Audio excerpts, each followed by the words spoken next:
Welcome to junkjournalmayhem at Studioloo. Okay guys, it's day 18 and it's wine cork or bottle cap. And yes, I do realize that we already tackled bottle cap on day 5, but I didn't want to shame the people who are drinking wine that comes with a cap or box wine. You do you, it doesn't matter to me. But the theme, I guess, is that we should have drank some wine at some point. And yesterday I was like, trying to get my supplies ready for today. And I'm like, I can't find a wine bottle cork anywhere. And I really wanted to use a cork.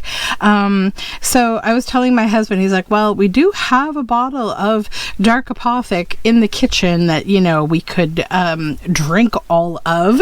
So I said, no, it's like Wednesday today or something. Let's not do that. I then found that we did have, I collect, all of our, we don't really collect all that many empties because we don't really drink a whole lot in this house. It's just, you got small kids, you're always doing stuff. There's not a lot of time to just have your own like adult party in the house. It's just not my life. And I'm okay with that. But I did find one Apothic red wine cork, and these are kind of pretty. They have like a little like scrolly thingy on them, and they're kind of cool. So I want to make a bit of a different project today. Clearly I could use this for printing. I could chop it up and do some kind of textury thing on a background, but I want to do a little 3D project, maybe like a dangle or something with this, but in a bit of a different way. So I want to make 2 of these things that I'm going to make today, and I'm just going to cut it in half with this little knife. I just grabbed this out of the kitchen. It's actually a paring knife, so it's not wonderful for this sawing project, but we're just gonna keep going and see what happens. Just taking it slow, not trying to chop off my fingers, just I feel like progress is being made. We'll turn it, try to do the meet it in the middle kind of thing. Although, that being said, if I ruin this cork, I legit will have no project today for you, because I don't have any more. Holy, who's never tried to cut through a cork before? I need a nap. Okay, we have 2 pieces. These have been hacked to death, but it's okay. Now I need some other weird supplies to do this project, so we'll set this aside for a minute and grab my foam mat and my pokey tool. And what do I need? I need an acorn top. I can't find my Dremel. It's somewhere. So I'm going to instead, for those of you who don't even have a Dremel or a tiny drill bit, I'm going to use my pokey tool. Now just be a little patient, okay? We're going to poke a little hole just on either side. Try not to go too crazy though, because you don't want to crack it. Of your acorn top. Just kind of go slow, like you're just kind of wearing it down.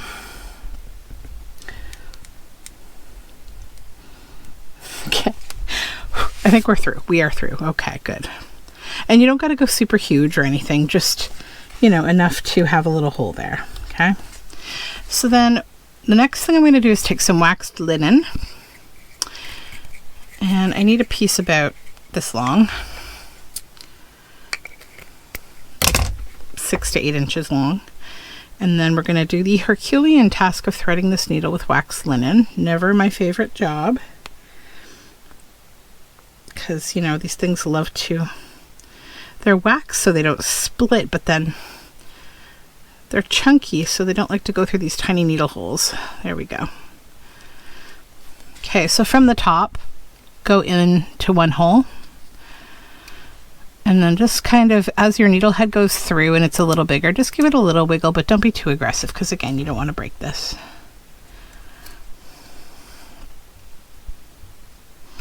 There we go. And we can put the needle away. So then just pull your 2 ends here so they're relatively even. Tie 1 knot nice and tight, and then like not so tight that you snap it, but you know, 2 knots. Okay, then you're gonna take about this much. Like if you think if I were to hang this as a dangle, how much would I want? I'd say about 1.5 inches to 2 inches. And then I'm just going to take both strands and double over a knot like that. Okay, and then I'll just neaten the top like that. So now we have this little acorn top that's hanging, right? And I made another one in advance so that I knew this would work, because I didn't want to like start a tutorial that doesn't work. So now we've got these guys, which I have not done any kind of anything with yet.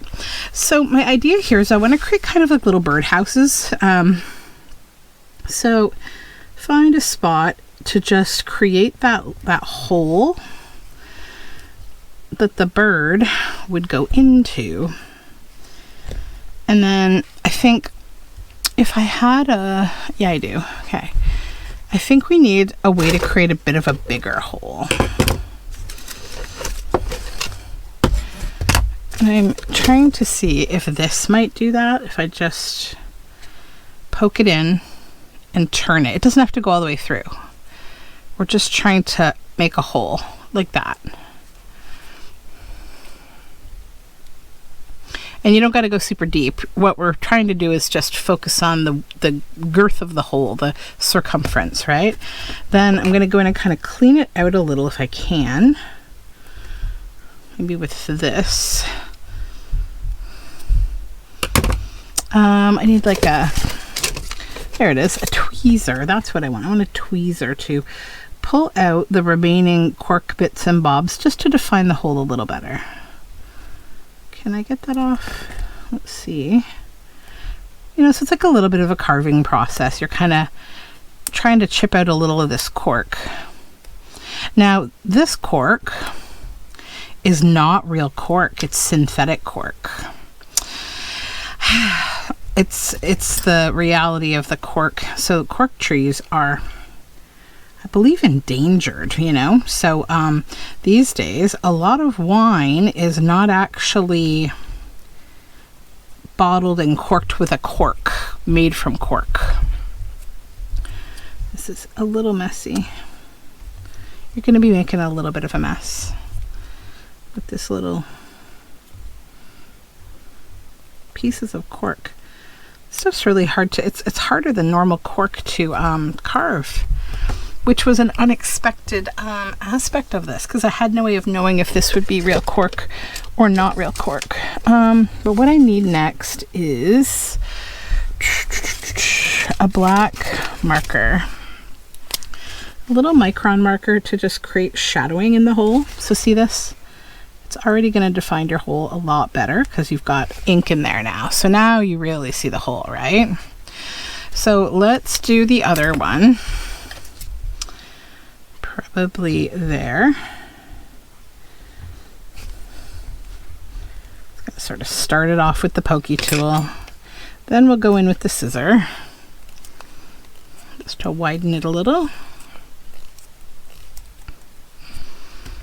Actually, that one worked a lot better. It's just the first one being difficult. I don't know why. You'll get a much better result though if you have real corks, because they don't spring back like this kind of rubbery stuff does. And then just go in and color in that concave area. So now you've got 2 little black holes here. So then you can either use a 3-in-1 or you can use a hot glue gun. Either is wonderful. And you're going to take your acorn cap and just pool some glue in the bottom. I'm going to do both of them so I don't have to fuss with my glue. Then take your uneven end and make sure your acorn cap is big enough for your cork, okay? Test this before you get to the, especially if you're hot gluing, before you get to this stage. So then we'll just set that there for a second. It can dry while we do this one. Now hot glue is going to dry faster. You know, this is going to have to sit for a bit because 3-in-1 takes a little while to dry. It's not one of those fast drying glues, but it is strong, and we We like that, right? So while I'm holding this, I'm just going to put all these tools away back in the toolbox.